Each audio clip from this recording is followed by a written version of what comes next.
Hip-hop has saved my life. It gave me something to be good at. Admittedly, I sacrificed a lot of time and dedication to it, but I was blessed in that I got out what I put in. And I know not everybody gets that.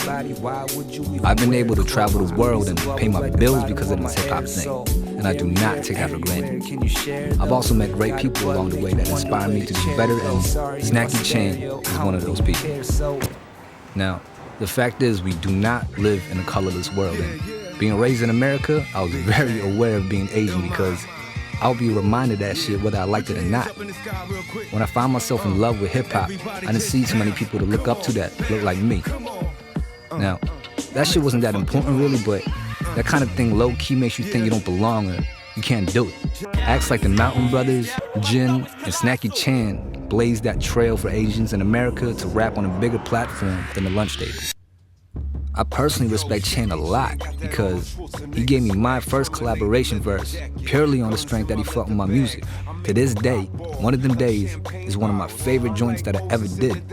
I barely had 10 songs under my belt when I wrote that joint, so I really appreciated a dude like Chan that had international buzz at the time jumping on the track with me. Since then, Chan has put out a few projects in America, made a move to Seoul, Korea, where he signed a deal, got out that deal, then started his own imprint, and more recently, made waves on a reality rap show, Show Me the Money 3, and tonight, I had a chance to catch up with Big Homie. So, this is like your go-to cafe? Yeah, man. Yeah. How long you been going? 2 years? You live around, right? Right over there.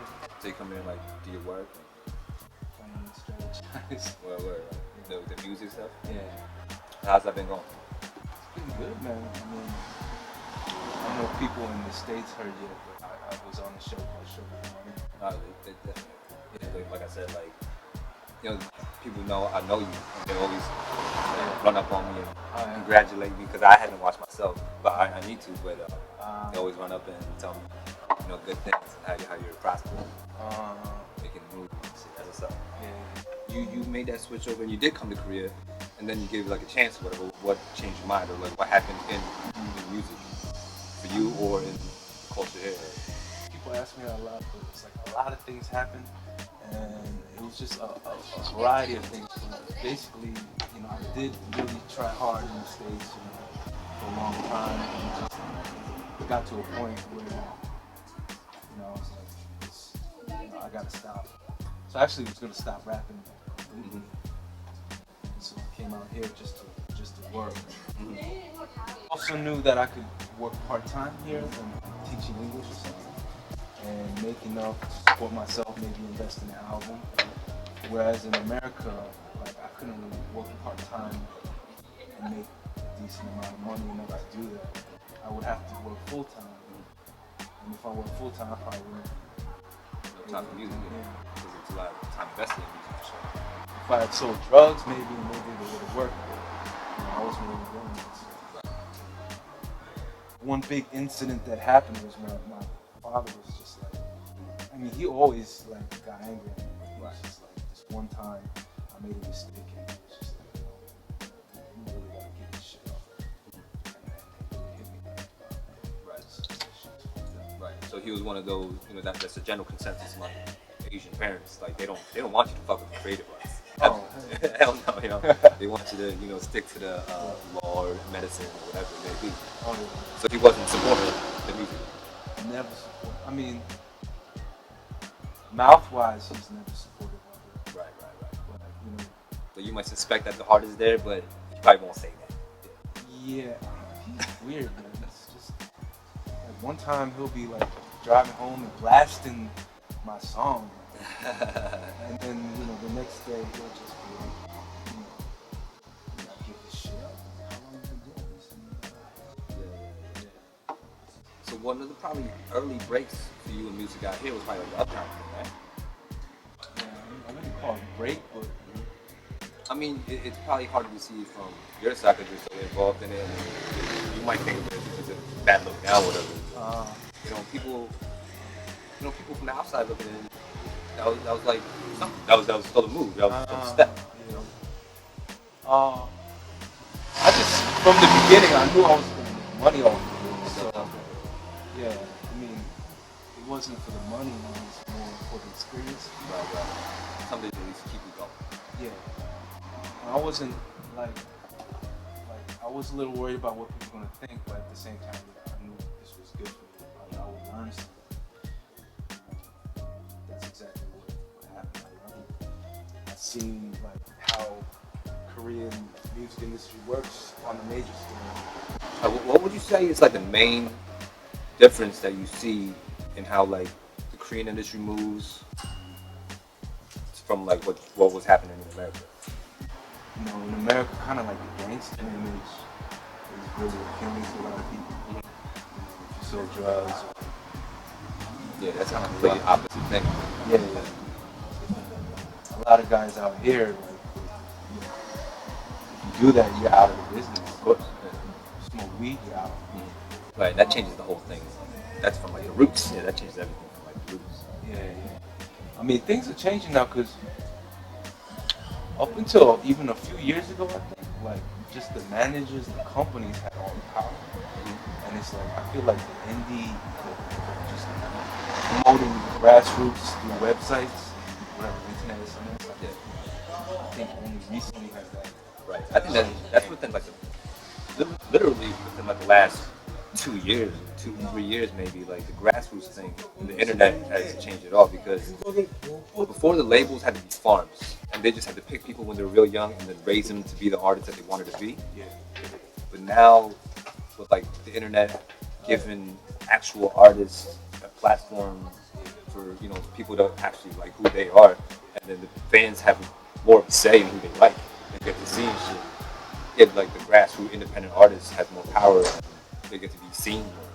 And that changes everything. And that's why I think the independent hip hop thing is actually a thing now. Like that wasn't even an option. Yeah. Like, and even now, I'm not even like an avid. I don't search out Korean hip hop like some other people might do, but there's people who I see that are thrown in my face. You know, the keys, the swings, the coke board, and all that. Like those are grass hip hop movements in Korea, and that's a beautiful thing. Yeah. Like you see these things happen and shit. Like and you've been there before that. So what do you think? What happened there? I mean, I wasn't here too much before that happened, but most likely up until the mid-90s, maybe. Nah, even later, mid-2000s. It seems like the only place you could really promote yourself effectively was like on TV. And all the companies had that locked down. Right. Each whatever TV station has a guy in charge, a PD, producer. And that dude's, you gotta suck his dick for like 5-10 years and give him fucking gifts and shit. So the managers had that locked down. So you couldn't get nothing. Right. Unless you were with a manager that knew these people. So And it's not even about the music at all. Not about music, not about talent, it's about who you know. yeah. So lately now you see people like Toki, Billionaire. They got they're the bosses. Right. They're fucking making it in.